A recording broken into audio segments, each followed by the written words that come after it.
part of it was very precise. The loosey-goosey part was he wanted me to talk about ideas. Then he said the value of ideas, so he got a little more specific. And what he meant was not the sort of the timesheet value of ideas, but the actual basic. How do you quantify a great idea? What does that mean? And my mind immediately went to this phrase.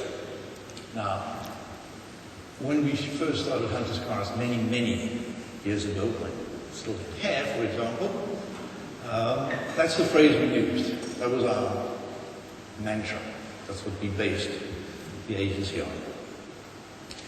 And there might be some of you in the audience who are even abused you with it. Now, it got post-rationalized to being deeply strategic. You've got to build an agency because it's not going to be about mediocrity, etc., etc. The truth is very different. The truth is, I'd never been a creative director before. I started as far as, and suddenly I had all these other creatives with dull eyes staring at me and giving me work, and I had no idea what to say. So I said, life is short and mediocre. And miraculously, in a couple of hours or the next day or so, the work came back and it was better. So I just kept saying it. And the work kept on getting better. It's a sneaky thing. I still abuse that phrase today. But it was only time that I kind of reflected back on what did I sort of mean by it. And it dawned on me that you can calibrate an idea. You can. So there's a scope, there's a scale. And being essentially a very basic copywriter, I have come up with a magnificent graph that explains it all, because I like to keep things simple, otherwise I feel insecure. So graphs don't just belong to planners. Creatives can do them as well, and makes it look very intellectual and almost scientific. The first trajectory of an idea. Bad. Now, no client sends in a brief with a little PS at the bottom that says, oh, by the way, can you make this one a real stinker? Here's the brief, but let's do a really crap campaign. Doesn't happen that way yet. Bad advertising happens. Anyone in the audience ever done anything bad? I have. I once, in the past tense, I once had a pet care client who had this incredible product that got rid of fleas on your cats and your dogs. So I had the brilliant idea of showing it from the perspective of the fleas. So I had the fleas cowering in fear and begging for mercy, crying, weeping. And the consumer felt so sorry for the fleas that within a single quarter we managed to halve sales. That happens. I once convinced Schweppes that they should show that they corporately have a sense of humor. So on April Fool's Day, we launched pumpkin-flavored carbonated Schweppes drink. There was a little asterisk, and it did say, remember folks, it's April the 1st. More proof that people don't read ads. We kept business for a month because the very next day, Schweppes was inundated with complaints that no one could find the pumpkin flavor of Schweppes. So, bad happens because of rank stupidity, but the main reason that bad happens is because of this. For good. Because you aim for good, very comfortable, a good meeting, a good client. Shake hands afterwards, everyone is satisfied, it's okay. Coffee's drunk and biscuits are eaten, and there's a sense of, well, once the client goes, that didn't go too badly. Fine. No one might have swung from the chandeliers into light, but it was appropriate. The problem with good is you have a good idea, then it moves to execution phase, and what happens? Well, maybe the film director was having a bad head. Maybe you didn't get the budget. You wanted a double-page spread and a single-page spread. Millions and millions and millions of things can go wrong, and good often ends up landing you on bad. Even more important, though, it doesn't matter too much, because good is the new bad. Good is vanilla. Good is invisible. Good just doesn't care. This is the part I have to read, because while you're feeling vaguely comfortable about good, no one really gives a rat's ass. Many, many years ago, when TV first came to South Africa, people would sit in front of the test panel 10 minutes before the 6 o'clock news. They were very, very excited about watching TV1. You ran an ad, then they saw the goddamn thing. It's a little different today. So while you're on with good, and you're about to charge out of the trenches with that banner flying, this is what's coming back globally at you.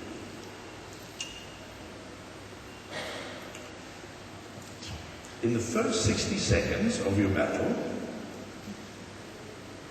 coming the other way would be 168 million emails, 700,000 Google searches, you can check that with the Google lady afterwards, 700,000 Facebook status updates, 370,000 Skype calls, 98,000 tweets, 20,000 new posts on Tumblr, 30,000 iPhone apps downloaded, 6,600 new pictures on Flickr, 1,500 new blog entries posted. That's every minute of every day. And you're going to do a good campaign? Good just evaporates instantly. So how about great? Great gives you, in my opinion, a 50-50 chance of being noticed. Great gives you a chance of, well, you're on the field, game on. Could be lucky, could be not so lucky. Because people are just so, they can be so many other places other than being interested in the communication you're putting out. That's the problem. Good is a better version of bad. Great is a better version of good. But it's all incremental. It's from the same tree. What we should all be going for, iconic. Because if you can do iconic, you have a real chance of winning. Now you'll see the gap between bad, good, great is sort of similar. The double gap from iconic. Iconic isn't incremental to the others. It's something really different. Iconic, in my opinion, comes from a different place. And you know that awards. Most of the great awards, the awards, awards are the important measurement to you. You go, where did that come from? It came in south. Everything was going up, up, up, up, and kaboom. Someone joins some invisible dots, and you go, wow. So, bad, good, great, all appropriate, all probably relevant. iconic unexpectedly so. And what I'll try and do is just show you some examples of work that I think is iconic.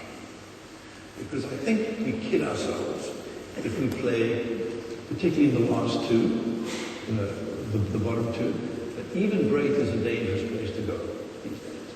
So you've got to aim for iconic. At the worst, you'll end up with great. And, you know, it's not perfect, but to have a great campaign is not so bad. So I've deliberately put together an eclectic mix of work to try and make the point. The first one is from Tokyo. Our agency just finished it about 3 months ago. Now imagine this, let's do some role. It's for a chain of bicycle rental stores in Tokyo. So, small, starting small. The client has 2 problems. One, obviously he wants to increase sales, that's fine. Second, makes it a little more tricky, the people who hire his bikes the most are youngsters, and they hire his bicycles with headphones on because they like to cycle with music. Problem is, lots of accidents are happening because they're not paying attention, they're in this sort of music space. So quite a difficult brief. Can you imagine the client's face when the agency returned with an invention, with a thing? So Kazu in Tokyo is very digitally savvy. Not in the Facebook, Google way, I mean in that way as well. But he just loves solving problems. Brilliant ad guy, but he loves solving problems. And what they decided is, what happens if we make a bicycle the music box? What happens if we physically make this bike the thing that produces the music? And what happens if we have a little flavor on it? And what happens if we do stuff? So watch this 2-minute clip. Forgive me when I ask Kazu to send it. Whenever they try to impress overseas people, they have the same, you must make a fortune in Tokyo. It's the same American, Japanese guy who does all the voiceovers. So it's kind of a little bit strange. And some of the translation, a little bit of a Japanese English back translation. But have a look at it and see. I think this is iconic because everyone's expecting what is the poster campaign, and you get an invention. And I think more and more agencies have to, you've got such a big playground now. Anything is media, and I think this hopefully proves the point. You feel great when you're riding on a bike listening to music, but at the same time, you're exposed to creepy danger. There are endless bicycle accidents caused by wearing headphones. Kobe, the rental bicycle shop, tried to see the solution. How can we make the bicycle and music exist together in a way that can engage young people as well? So, we developed the extreme bicycle accessories that can be attached to our rental bicycle. Turntable rider, created by Kobe. By setting 5 components to the bicycle, the body will become a musical instrument. 2 wheels turn into a jog. Handbrakes turn into sound pads. The fader lets you control mixing. All the bicycle movements are detected by gyro sensors. You can not only listen to the music, but also create the sound of riding on a bicycle without any danger by wearing headphones. Bicycle and music will never separate again. With Turntable Rider attached, we started a new rental bike service. Pedal. Turn. Stop. Every action creates new sounds. Some youngsters even started using our bikes for reasons other than transportation. The This extreme solution attracted the young generation and created bars originating around the world. How cool! Here's a crazy movie, or crazy product that does exactly that. This is the turntable rider. なんか気に変遷しますね。ブレーキを握ると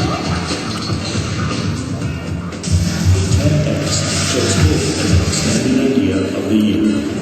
In a few months, the number of Korean rental bicycle users increased by 150%. And unlike headphones, turntable rider caused no bicycle accidents.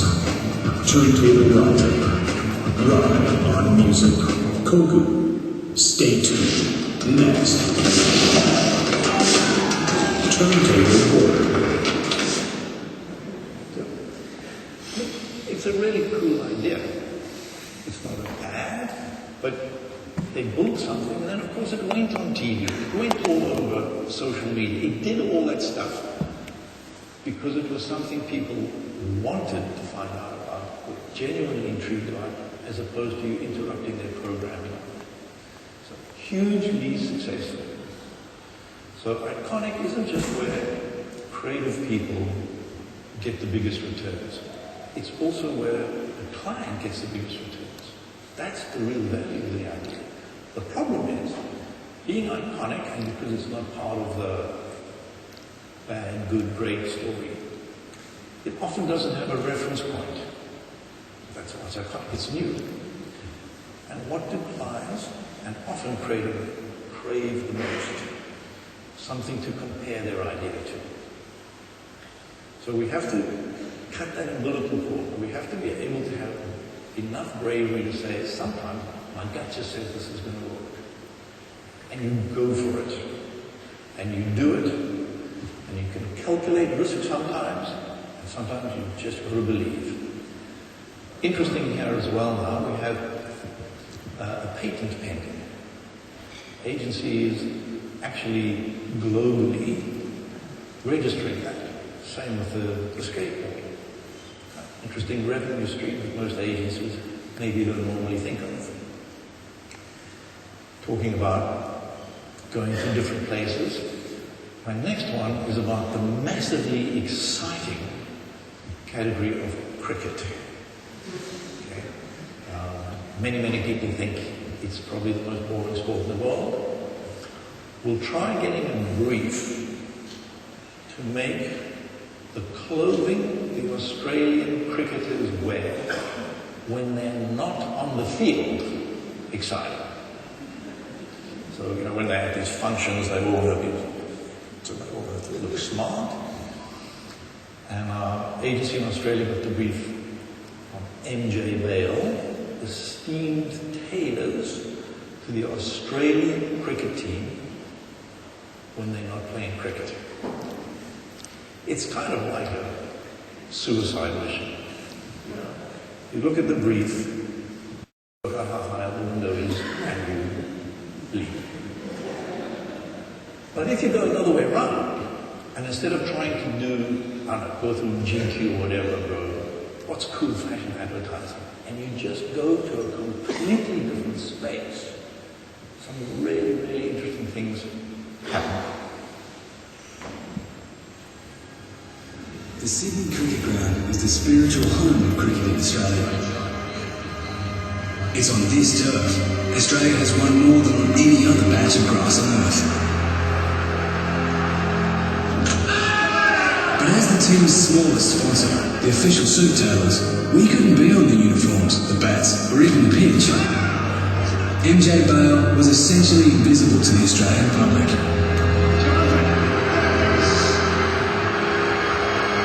Could we make a suit to get the entire nation's attention? We took a ton of turf out of the surface of the SCG, and what you do with that grass is what's called vegetative propagation. So there's really no limit to how much grass you can grow out of that piece of turf. So we took this sacred turf to our merino sheep farm in Armidale, New South Wales. We had to plant it out in one corner and then expand it out across the whole lot of the paddock, and that's what it's become. Here our sheep grazed on Australia's greatest victories. Their wool was then crafted into suits for the Australian cricket team. journalists were sent ties made from our wool, and with the team's help, soon the entire nation knew the story within the suits. Cricketers, and they'll take a special piece of home with them. When the Aussies suit up for the Caribbean tour, they'll wrap themselves in cricket history. The wool is literally infused with the greatness that comes from the SCG, and there's not a ground in Australia that has that history, tradition, and the players feel that. This earned over 8.5 million media impressions and created the perfect opportunity to release the range to the public, producing exceptional results. Tailored orders up 520%. A national expansion into 38 new stores, the brand's most successful campaign ever. It's a very special feeling because you know where the balls come from. I feel like a winner.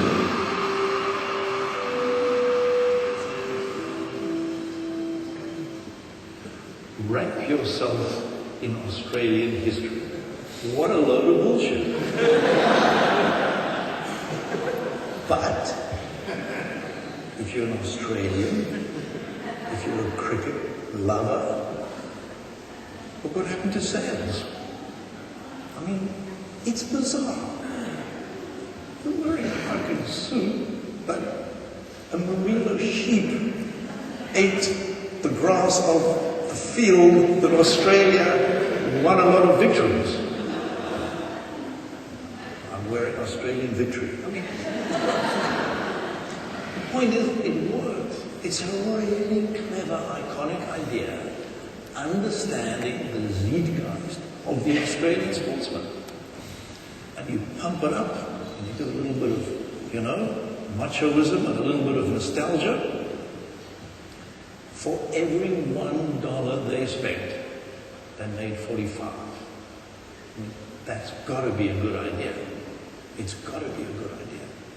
But it doesn't come from anywhere else. You go, wow.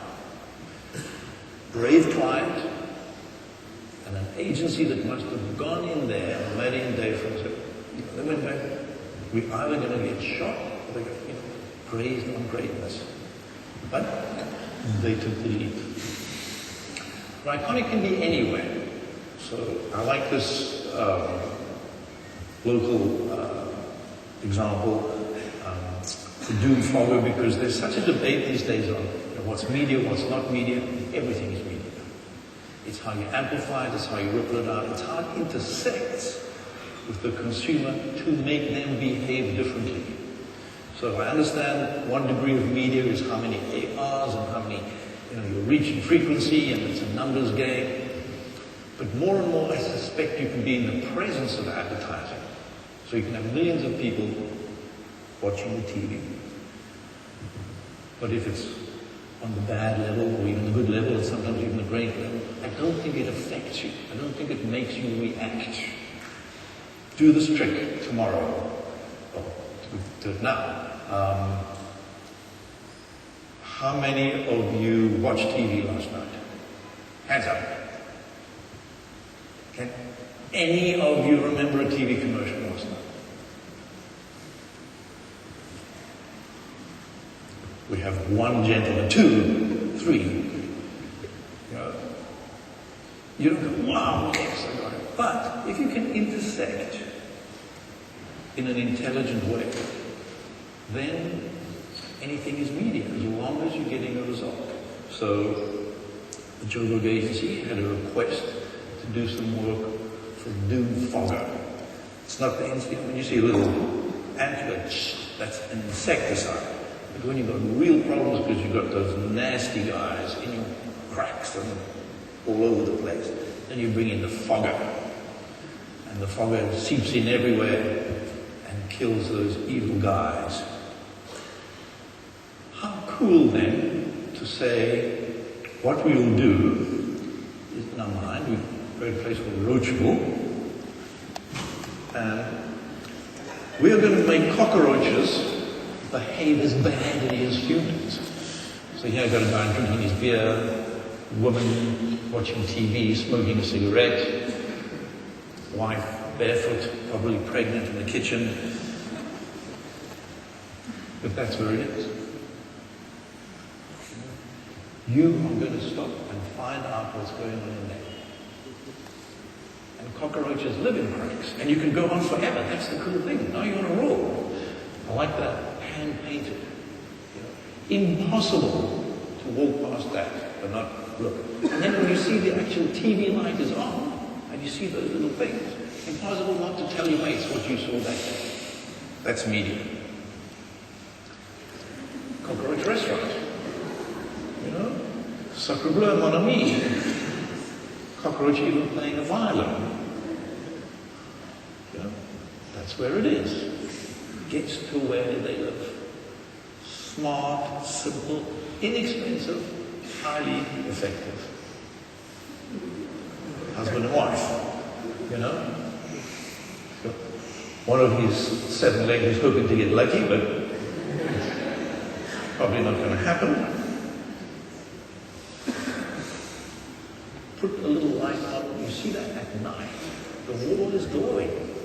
It's impossible to walk past that taxi rank without going, what the hell? I'm looking down. It's just, I love it because it's so of Africa. We have cracks and we have cockroaches. Bang. In front of it. I was in Vienna 3 days ago and I showed this campaign. One guy put his hand up in the audience, very Austrian. He said, we are very different.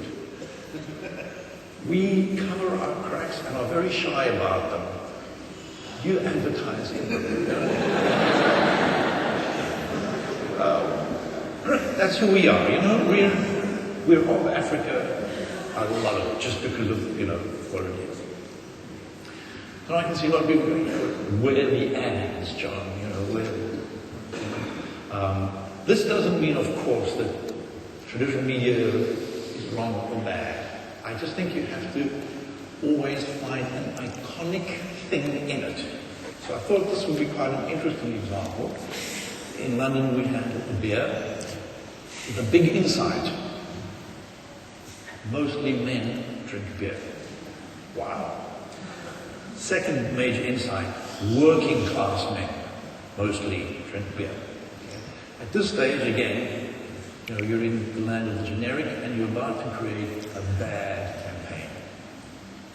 The difference is, guys and I said, Mr. Average in beer advertising is never really Mr. Average. Always got a square jaw, handsome guy, guys are on fire, always beautifully cut suits. There's 3 guys, there's a lady over there somewhere, because you want to make sure that beer advertising doesn't predict that they're gay, but at the same time it's not for women. And you have all these ridiculous rules. And they said, this beer is called John Smith's. It's the most average councilman's name ever. Why don't we uniquely, iconically position it as the no-nonsense beer? The real no-nonsense beer. Let's talk straight to our target audience rather than elevate and play all those stupid games. So here are a set of commercials that I think celebrate, if you like, an iconic place where all beer ads generally play and therefore become invisible. I bet you think those girls are gorgeous. There's a little lady in my life. But what if you could go out with any girl in the world? Oh, have you? I'm offering Kelly Brook on a plate here. I'm interested. Test daily. No, I won't get upset. It's only a game. Claire from work.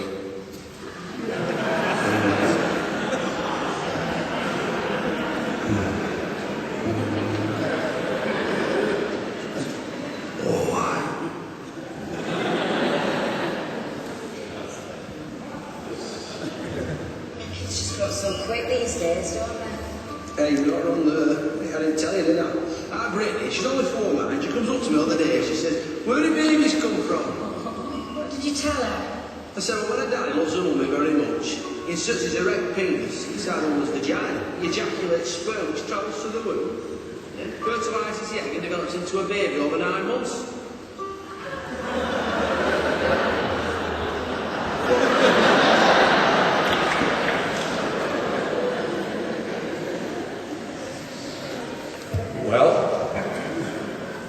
Men who drink beer also like sport.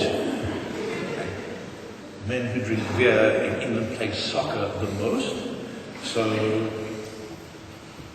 put him in a soccer commercial.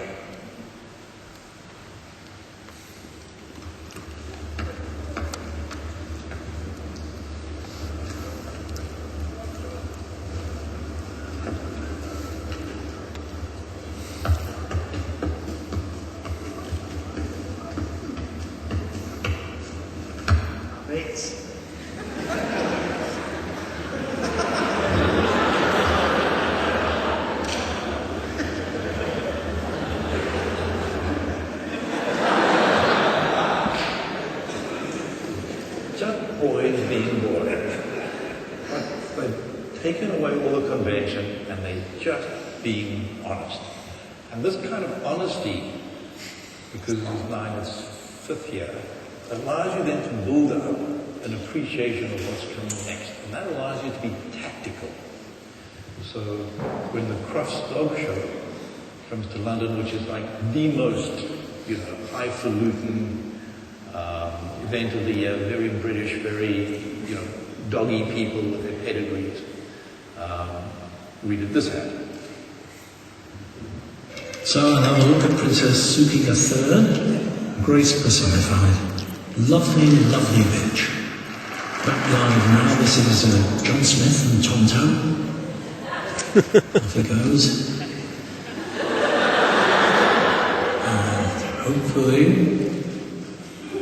Oh, that's years of training right there. Oh, you get extra marks for that too. Great dog work. Yeah, give him a biscuit. But the class society that is England, even though they'll tell you it doesn't exist anymore, that kind of stuff plays really, really well. And you can spin it out, not just in TV commercials. Now that it's established, when Kate married her beloved royal last year, how would John Smith celebrate it? So if you open the Sun, if you open the Daily Mail, if you open even the Times, this ad appeared. Time for the extra day off. Yeah? And the cool thing was, you could, and they did, buy the plate. So, how cool is that? It's so ridiculous. But it's iconic in its positioning and in its placing. It works because they haven't been scared to go where no other beer has gone before. Did they have a reference point? No. Did something in their gut say, wow, the rules and regulations of beer advertising are so thick. It's a maze of same. Let's do something different. Very successful brand. It works. I'm checking my time. Okay. So now we go call it Platinum Iconic because we're very lucky to handle Apple. And the real observation for me anyway here is actually not just the agency, wow, we do iconic work. It's a Platinum Iconic for me because the client from day one wanted to be iconic. But he didn't see iconic is stuff that I get from the agency.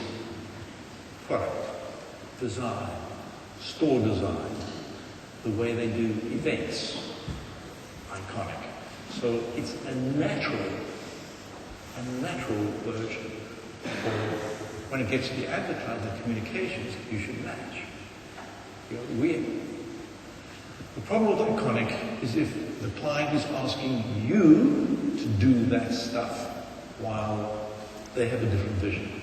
It's so much easier when you're on the same page. But what I love about the Apple campaign over the last 10 years, now it's won the campaign of the decade, the market of the decade, the product of the decade, and it's now going back to Mr. Human's request, the value of an idea. It's the most valuable brand in the world. But it sees itself very simply. 10 years ago, they did a switches campaign. they developed this white psych look. So it's not about high tech, it's not about cast of thousands, no helicopter shots. It's simple. They see themselves as simple, human, and iconic.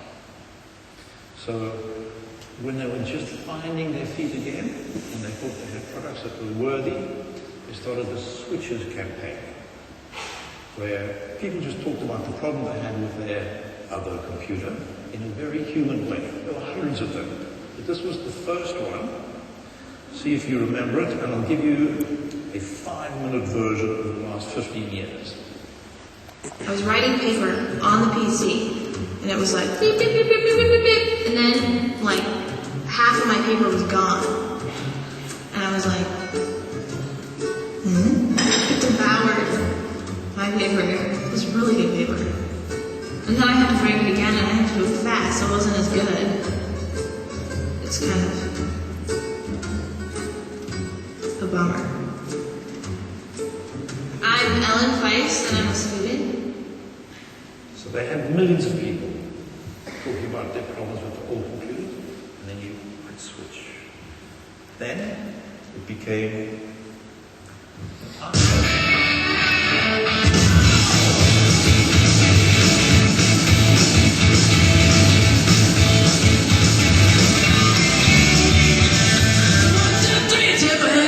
because you look so fine that I really want to make you mine. Look so fine that I really want to make you mine. 4, 5, 6, come on and get your kicks. Now you don't need a you look like that, do you, honey? and the iPod became a segue to iTunes, where for 99 cents you could listen to your favorite song. You and I must make a pact. We must bring salvation back. Where there is love, I'll be there. I'll reach out my hand.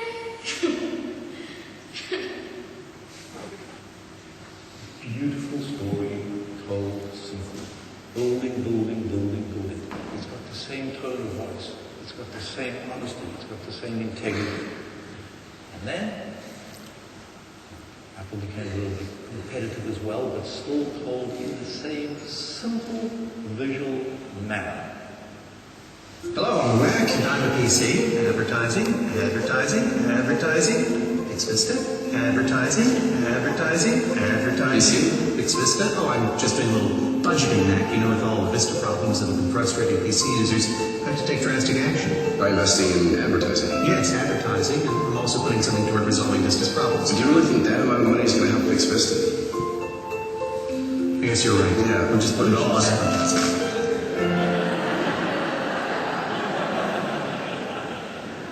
How competitive but how charming. And once you set the tone, and again, white side telling simple story, you can go to different media. So because they were now Apple and iconic, they even managed to go to this particular newspaper and say they will do this banner ad, but your newspaper, Broadway, your flagship, your first page, it's too cluttered. Can you tidy it up? And you know what they did? And this is what appeared. Hello, I'm Mac. Not a PC. Yes, so what is this PC? What's that? This? Oh, this. Yeah, well, some people have been having issues with Vista, downgrading to XP, some are even switching to Mac, so yes, this will turn the tide, however. Oh, that's really unfortunate.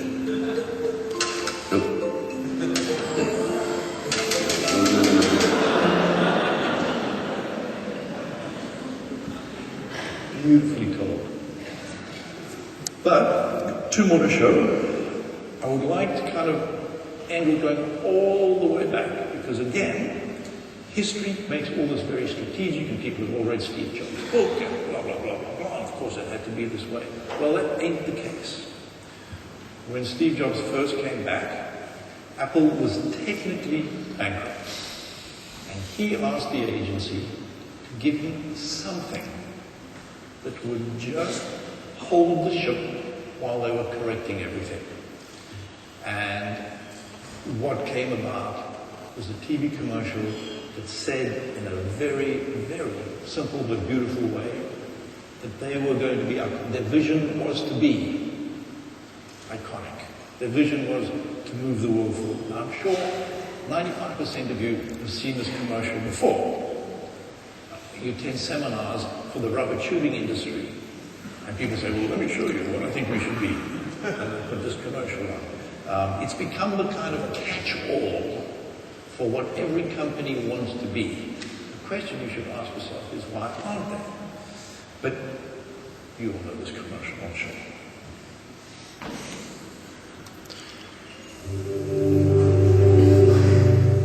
Here's to the crazy ones. The misfits, the rebels, the troublemakers, the round pegs in the square holes, the ones who see things differently. They're not fond of rules, and they have no respect for the status quo. You can quote them, disagree with them, glorify or vilify them, but the only thing you can't do is ignore them, because they change things. They push the human race forward. And while some may see them as the crazy ones, we see genius. Because the people who are crazy enough to think they can change the world are the ones who do. Now, if that doesn't make your skin crawl, then it's on too tight. You know, it's beautiful, it's, I think, 12 years old now, 15 years old, and kind of hits the nerve. And I always watch people watching it, and it always has the same reaction. I don't want to do it. But it also worries me that maybe it kind of also puts you into a false sense of security. So you go, yeah, that's what I want to be. And normally that's when talks like this, to be honest, everyone's feeling good, thank you very much, a little bit weepy, frog in the throat, I leave the stage, and you know, that's the convention. But I think you have to ask yourself the question, if you're not pushing the world forward, if you're not going for iconic, what are you? Because I don't think there's any space between. I think you're either really, really trying for iconic, or you're probably playing with bad. So I rewrote the Apple commercial as a kind of reality check. Here's to the same ones. The comfortable, the self-righteous, the goody two-shoes. The round pegs in round holes. The ones who see things as they always are. They're fond of rules, and they have a great respect for the status quo. You can't excite or motivate them. They have no intuition or courage. About the only thing you can do is ignore them, because they refuse to change. They stunt, they destroy, they bore. They hold the human race back. Maybe they're just congealed in the past. And while some may see them as the same ones, we see fools. Because the people who perpetually exhort the past are the ones forever lost in it.